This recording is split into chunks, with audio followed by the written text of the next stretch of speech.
हर खबर पर होगी आपकी पकड़। डाउनलोड कीजिए एबीपी लाइव ऐप।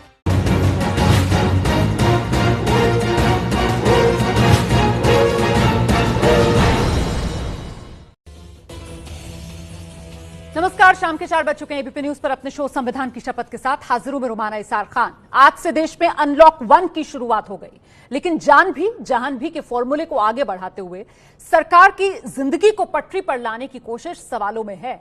सबसे अहम सवाल तो यह कि दुनिया के देशों ने अपने यहां कोरोना के मामलों में कमी आने के बाद ढिलाई का सिलसिला शुरू किया, लेकिन भारत में तो अभी पीक आना बाकी है। पीक आने से पहले ही देश अनलॉक हो गया। जब रोज 8,000 से ज्यादा केस सामने आ रहे हैं, तब देश को अनलॉक करने का फैसला कितना सही?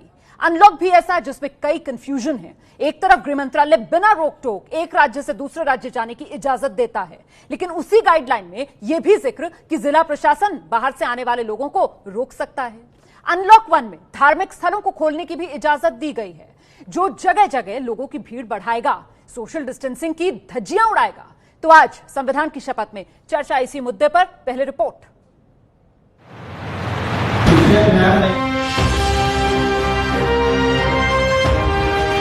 मैं लखनऊ के चारबाग बस स्टैंड पर मौजूद हूं और यहां से परिवहन शुरू किया गया है। बसों के साथ आज से ई रिक्शा और ऑटो भी चलने लगी है। मैं मुंबई सेंट्रल स्टेशन के टर्मिनल बिल्डिंग के अंदर हूँ। 8 जून से मॉल्स भी खुल सकेंगे और देखिए बाकायदा इस तरीके से ट्रेनिंग दी जा रही है और ये ट्रेनिंग लगातार दी जा रही है।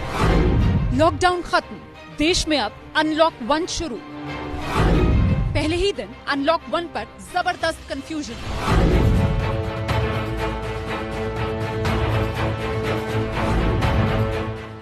नोएडा बॉर्डर पर किसी तरह की कोई राहत नहीं है, पास नहीं है, परमिशन नहीं है आपके पास किसी तरह की, तो यहाँ से नोएडा की तरफ जाने की अनुमति नहीं दी जाएगी। मैडम पास नहीं दिया गया, बोला पास होने पर ही एंट्री किया जाएगा। मैम मैं बैंक से हूँ, बैंक वाले को भी जाने नहीं दे रही है। मैं तो आज ही से जाना शुरू किया था, रुके हुए हैं अभी यहाँ पर। उत्तम नगर से आ रहे हैं, नोएडा जाना था, सेक्टर 74। केंद्र सरकार ने राज्यों को दी अनलॉक 1 के नियम तय करने की बड़ी जिम्मेदारी। 1 हफ्ते के लिए हम दिल्ली के बॉर्डर सील कर रहे हैं। एसेंशियल सर्विसेज जारी रहेंगी, पास लेकर आया जाया जा सकेगा। अच्छा, अनलॉक 1 जो है उसकी आज शुरुआत हो चुकी है। ऐसे में आप देख रहे हैं 2 खास मेहमान मेरे साथ मौजूद हैं। कांग्रेस की तरफ से राजीव त्यागी जी हमारे साथ मौजूद है, जेडीयू के नेता अजय आलोक जी हमारे साथ मौजूद हैं।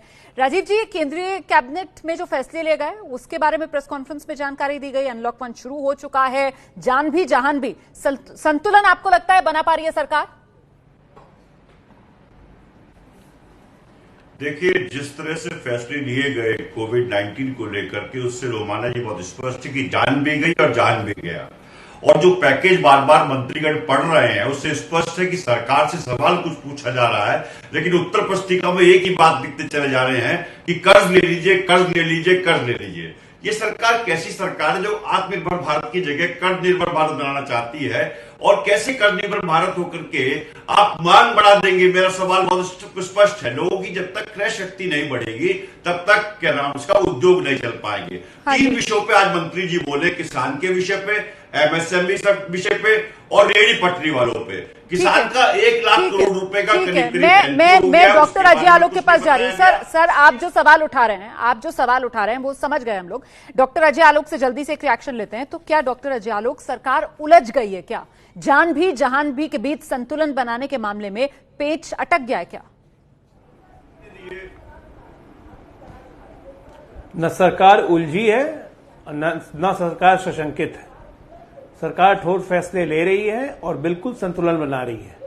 आज अगर एमएसएमई को, उद्योगों को अगर हम चालू नहीं करेंगे तो ये जो हमारे लाखों करोड़ों श्रमिक मजदूर हैं, इनको काम कैसे देंगे हम? और इन एमएसएमई उद्योगों को अगर हम जान डालने के लिए, उनको राहत देने के लिए, तरह तरह के उनकी इक्विटी खरीदने के लिए अगर 50,000 करोड़ का फंड लाते हैं, अगर उनको हम लोन देने के लिए उनको कर रियायतें दे रहे हैं, तो क्या इससे हमारे एमएसएमई में एक नई शक्ति नहीं आएगी? तो सवाल ये उठता है कि निराशावादी सोच कभी भी देश का भला नहीं कर सकती है। और सिर्फ दरअसल सवाल तो ये है ना डॉक्टर अजय आलोक की बीमारी घट नहीं रही है, बावजूद इसके अनलॉक 1 शुरू हो गया है। और अनलॉक 1 जिस तरीके की कंफ्यूजन के साथ शुरू हुआ है उसको लेकर भी लोगों के मन में कई तरीके के सवाल है ना। फिलहाल बहुत बहुत धन्यवाद आप दोनों का हमारे साथ जुड़े रहने के लिए। आज समय इतना ही है।